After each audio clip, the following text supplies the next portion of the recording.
Assalamualaikum warahmatullahi wabarakatuh.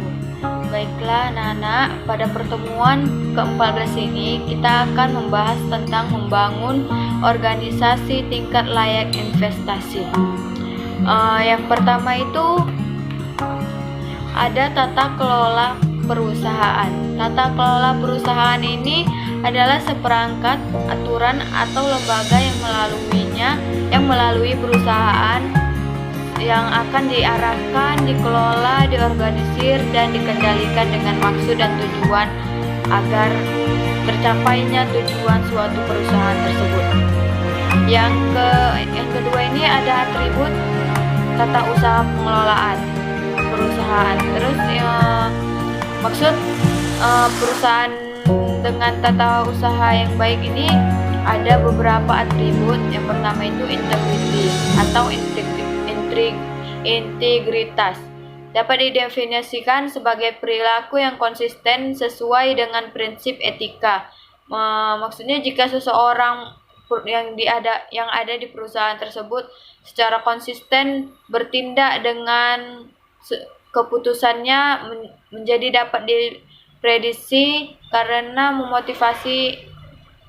memotivasinya. Yang kedua itu ada transparansi. Transparansi ini mengacu pada tingkat keterbukaan yang tinggi yang diperoleh dari pelaporan, pengungkapan segala hal yang penting bagi pihak-pihak terkait secara jelas, faktual, dan tersedia. Yang ketiga itu ada accountability. Maksudnya itu accountability ini adalah tanggung jawab. Tanggung jawab setiap keputusan harus dapat dibenarkan di suatu perusahaan pada penilaian yang kuat dan prinsip-prinsip etika. Berikutnya ada objektif atau objektivitas. Objektivitas ini maksudnya mengacu pada kemampuan untuk membuat keputusan dengan cara yang tidak terukur. Berikutnya ada performance imperatif. Maksudnya ini adalah prioritas tertinggi dalam proses pengambilan objektivitas, memungkinkan untuk penentuan prioritas tersebut di dalam suatu perusahaan. Baiklah, di sini kita akan membahas manfaat tata kelola perusahaan yang baik. Ada beberapa manfaat tata kelola perusahaan yang baik di suatu perusahaan. Yang pertama itu ada mengoptimalkan kinerja melalui efisiensi yang lebih besar dan pengambilan keputusan yang lebih baik atau meningkatkan citra perusahaan.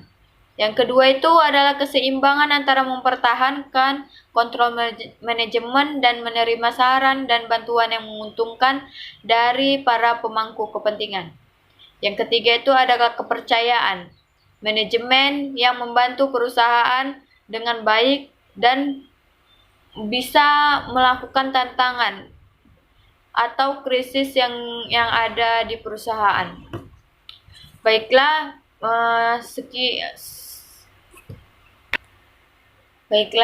anak-anak, jika ada yang ingin dipertanyakan atau yang kurang mengerti bisa memberi saran atau pertanyaan. Silahkan anak-anak.